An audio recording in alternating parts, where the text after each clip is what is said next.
નમસ્કાર મિત્રો.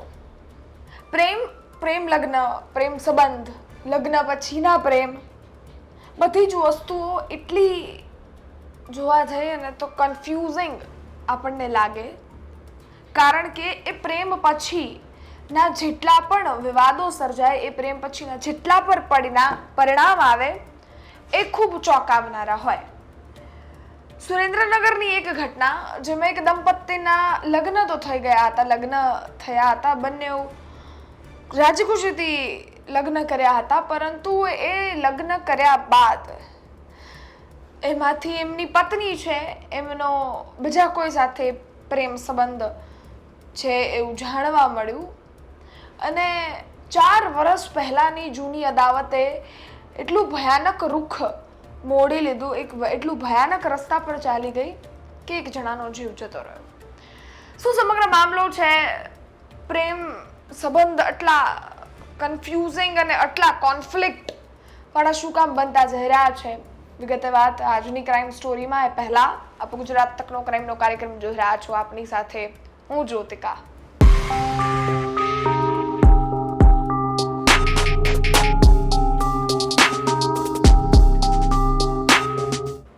સૌપ્રથમ તો સુરેન્દ્રનગરની વાત કરી રહ્યા છીએ એટલે એવું જરી પણ વિચારવાનું નહીં કે સુરેન્દ્રનગરની વાત કરી રહ્યા છે, કારણ કે સુરેન્દ્રનગર હવે ધીરે ધીરે ક્રાઇમનું એપિસેન્ટર બનતું જઈ રહ્યું છે.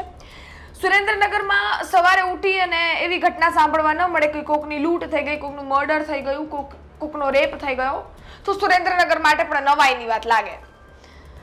સુરેન્દ્રનગરનું એક ગામડું છે, ત્યાંની આ ઘટના છે. એ ગામડાનો એક રહેવાસી અને આ પત્નીનો પતિ એ ખેડૂત હતો ને ત્યાં જ રહે છે. એમનું નામ અરવિંદ ઉર્ફે મનસુખ છે અને તે ત્યાં જ રહેતા હતા. અને એમને 4 વર્ષ પહેલા ખબર પડી હતી કે એમની પત્ની છે, એમનો પ્રેમ સંબંધ બીજા કોઈ સાથે ચાલી રહ્યો છે. હવે ખેર ત્યારે મારામારી થઈ, બોલાચાલી થઈ અને એ વસ્તુ ક્યાંક ઠારે પડી અને પૂરી પણ કરી દીધી. પરંતુ જ્યારે 4 વર્ષની જૂની અદાવત છે એ ઓલા જે પત્નીના પ્રેમીને તો યાદ જ હતી, અને આટલું બધું થઈ ગયા પછી પણ એ 4 વર્ષથી પ્રેમ સંબંધ તો ચાલી જ રહ્યો હતો ભાઈ. અને આ જ પ્રેમ સંબંધનો ભોગ એ પતિ બની ગયો. હવે અહીંયા એક વસ્તુ વચ્ચે કહીશ, વાત કરી જ દઉં કે જો એ પત્ની છે એને એ જ યુવક સાથે પ્રેમ હતો, તો જે લગ્ન કર્યા એને કેમ ચલાવી રહી હતી? ત્રીજા યુવકને શું કામ હેરાન કરી રહી હતી? એ સવાલ ચોક્કસથી ઊભો થાય. આગળ વાત કરીએ. પ્રેમ સાહેબ કોઈ દિવસ જાત પાત, ઉમ્ર,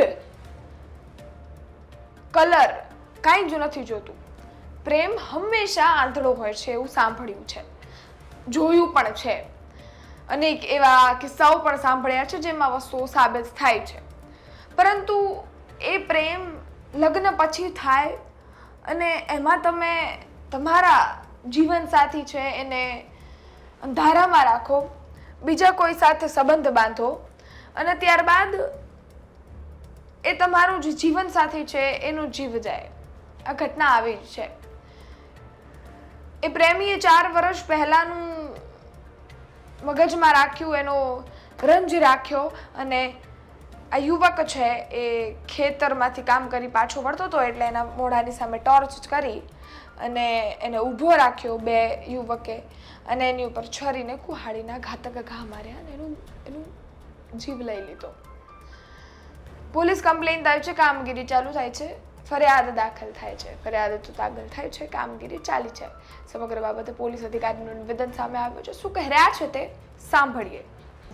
ગયા રવિવારે ચોટીલાના અકાળા ગામે એક હત્યાનો બનાવ બનેલો હતો. આ ગુનાની હકીકત એવી છે કે આ કામના આરોપી એબલભાઈ પરાલિયા અને આ કામના મરણ જનાર જે છે અરવિંદભાઈ પરાલિયાના પત્ની વચ્ચે અનૈતિક સંબંધો હતા. એવી શંકાના આધારે આ કામના આરોપી અને મરણ જનાર બંને વચ્ચે અગાઉ ઝઘડો થયેલો હતો આશરે 5 વર્ષ પહેલાં. અને આ બાબતનું મનદુખ રાખીને એબલભાઈ પરાલિયા અને તેમના સહ આરોપી વાલાભાઈ પરાલિયા એ બંને ગુનાહિત કાવતરું ઘડીને આ કામના મરણ જનાર અરવિંદભાઈ પરાલિયા તથા દેવકરણભાઈ વાઘરોડિયા જ્યારે પોતાની વાડીએ ટ્રેક્ટર ચલાવી રહ્યા હતા એ દરમિયાન રેકી કરેલી હતી અને રેકી કર્યા બાદ ત્યાંથી જ્યારે આ કામના મરણ જનાર અને તેમની સાથેના દેવકરણભાઈ ત્યાંથી નીકળ્યા મોટરસાઇકલ લઈને, ત્યારે તેમના ઉપર બંને આરોપીઓએ હુમલો કરેલો હતો અને આ જે આરોપી છે એબલભાઈ પરાલિયા, તેમણે મરણ જનારને છાતીના ભાગે છરીના ઘા મારીને તેમનું મોત નિપજાવેલું હતું. આ ઉપરાંત જે સાહિદ છે દેવકરણભાઈ, તેમને લાકડી વડે ઘા મારીને મૂઢ ઈજા કરેલી હતી અને આ આધારે આ ગુનાના માટે મરણ જનારના જે ભાઈ છે તેમણે પોલીસ સ્ટેશન ખાતે ફરિયાદ નોંધાવેલી હતી. આ ગુનાના જે આરોપીઓ છે તેમને પકડવા માટે ચોટીલા પોલીસ સ્ટેશન ખાતેથી અલગ અલગ ટીમ બનાવીને તજવીજ હાથ ધરવામાં આવેલી છે. હવે સાંભળ્યા પોલીસ અધિકારીને, જેમણે સમગ્ર બાબતે વાત કરી છે. સાથે જ આ સમગ્ર ઘટના છે એની ઉપર ઇન્વેસ્ટિગેશન કઈ રીતે થઈ છે, વસ્તુઓ હાલ ક્યાં પહોંચી છે, કઈ રીતે કાર્યવાહી આગળ થશે એની વાત કરવામાં આવી છે. પ્રેમ સંબંધ, પ્રેમ લગ્ન અને પ્રેમ થવો કોઈ ખરાબ વસ્તુ નથી કે પ્રેમ સંબંધમાં જોડાવું કોઈ ખરાબ વસ્તુ નથી, પરંતુ કયા સિચ્યુએશનમાં તમે કઈ પરિસ્થિતિમાં છો અને એનો પરિણામ આગળ શું આવી શકે છે એ વિચારીને તમે કોઈ પણ ફેસલો લો તો કદાચ તમારા પરિવાર માટે અને સાથે જ તમે જેની સાથે પ્રેમ સંબંધમાં જોડાશો એ બધા જ માટે ખૂબ સારું સાબિત થતું હોય છે.